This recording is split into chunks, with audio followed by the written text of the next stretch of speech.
Kanalıma ve mutfağıma hoş geldiniz. Evet, bugün sizlerle birlikte pastanelerde bile görmediğiniz kıyıklıkta ve lezzette tuzlu kurabiye hazırlayacağız. Evet, fazla da kıymetli vaktinizi almak istemiyorum. Tarifime geçmek istiyorum. Malzemelerimin de sırası geldikçe sizlerle tek tek paylaşacağım. Evet, kabımın içine 150 gram oda sıcaklığında eritmiş olduğum margarinimi ilave ediyorum. Sizler tereyağı da kullanabilirsiniz. Tamamen tercihinize kalmış. 2 tane yumurtamın akını kullanıyorum. Sarısını üzerine kullanacağım kurabiyelerimi. 1 çay bardağı da sıvı yağ ilave ediyorum. Yarım çay bardağı su ilave ediyorum. Sizler dilerseniz su kullanmak istemiyorsanız yarım çay bardağı da yoğurt kullanabilirsiniz. Ama suyla yapılan kurabiyeler asla bayatlamıyor ve daha da kıyır oluyor. Bunu da hemen belirtmiş olayım. 2 yemek kaşığı da sirke ilave ediyorum. Üzüm, elma fark etmez sirkede. Hangisi varsa onu kullanabilirsiniz evinizde. 1 yemek kaşığı şeker ilave ediyorum. 1 tatlı kaşığı da tuz ilave ediyorum. 1 pakette kabartma tozu ilave ediyorum.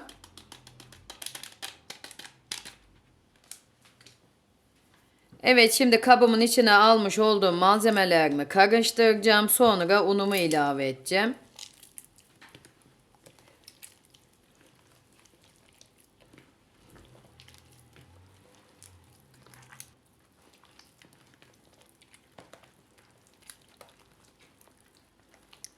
Evet, tamam, yeterli.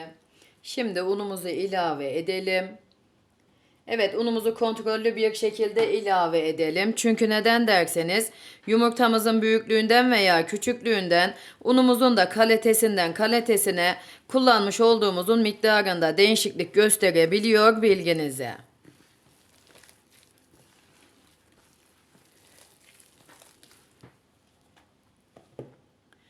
Evet, ben unumun hepsini ilave edeceğim. Bu arada unumun miktarı da 5 su bardağıydı.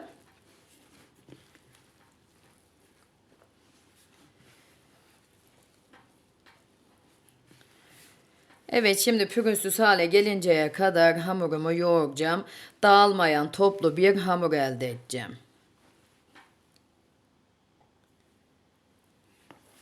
Evet, hamurumu pürüzsüz hale gelinceye kadar yoğurdum. Hemen şöyle yumuşaklığını da göstereyim. Evet, kurabiye hamurumuzun yumuşaklığı bu şekilde olacak. Yani yumuşak, ele yapışmayan bir hamur olacak. Evet, şimdi hemen şeklini verelim. Evet, şimdi hemen böyle bir parça alıyorum. Ceviz büyüklüğü kadar hamurumdan. Önce avucumun içinde yuvarlıyorum. Sonra masamın üzerinde yuvarlayacağım.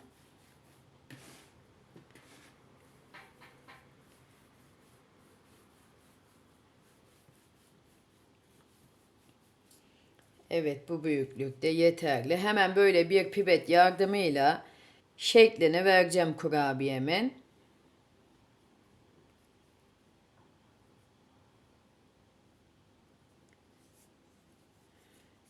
Evet, böyle bu şekilde. Hemen pipetimin üzerinden çıkartıyorum. Evet, bu şekilde. Hemen yan taraftaki yağlı kağıt sermiş olduğum tepsimin içine alıyorum. Tekrardan ceviz büyüklüğü kadar hamurumdan aldım. Önce avucumun içinde büyütüyorum. Sonra masamın üzerinde büyütüyorum. Evet, tamam, yeterli. Şimdi yine aynısı gibi kurabiyemizin şeklini veriyoruz.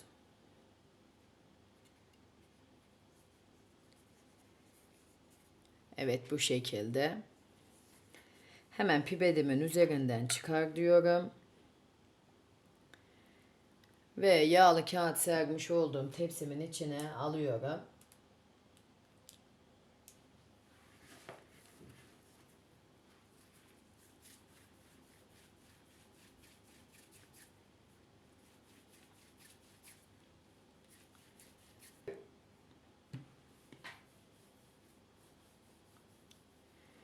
Evet, tamam, yeterli. Yine pipetimin üstüne alıyorum ve kurabiyemin şeklini veriyorum. Bu şekilde. Evet, yağlı kağıt sermiş olduğum tepsimin içine alıyorum. Evet, şimdi hepsini sizlere gösterdiğim gibi yapıp bitireceğim bilginize. Evet, hepsini sizlere gösterdiğim gibi yapıp bitirdim. Şimdi yumurta sarımızı da ilave edelim. Sonra susamımızı ilave edip fırınımıza katıp pişirelim. Evet, böyle yumurta sarımızı eşit bir şekilde sürelim ki bütün kurabiyelerimizin üzerine eşit bir şekilde kızarsın.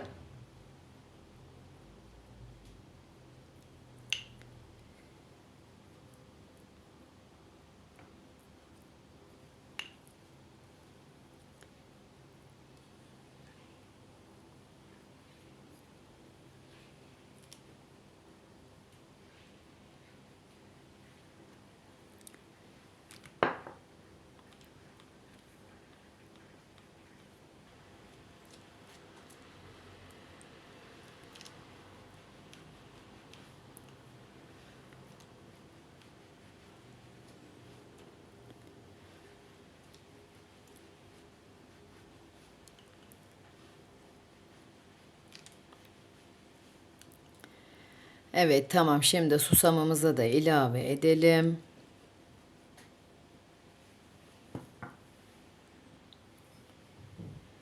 Evet, böyle bir tatlı kaşığı da kavrulmamış beyaz susamım var. Hemen böyle üzerine ilave ediyorum.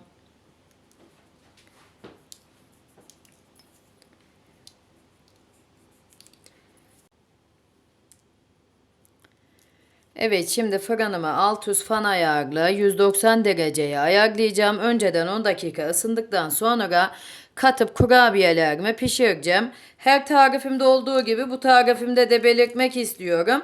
Sizler kendi fırınınızın ayarına göre ayarlayıp pişirirseniz daha güzel sonuçlar alırsınız. Çünkü neden derseniz fırınlarımızın markası aynı olmadığı için pişirmede de değişiklik gösterebiliyor, bilginize. Evet, kurabiyelerim pişti. Tamamen soğuduktan sonra böyle servis tabağımın içine aldım. Hemen bunu da belirteyim. Benim fırınımda yarım saatte pişti kurabiyelerim, bilginize.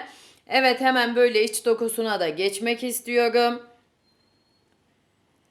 Hemen şöyle yakından da göstereyim, bakar mısınız? Yani içi de hiç hamursu olmadı. Kıyır kıyır bir tuzlu kurabiye oldu. Hemen şöyle göstermek istiyorum. Bakar mısınız? Yani un gibi dağılan çok güzel bir kurabiye tarifi oldu.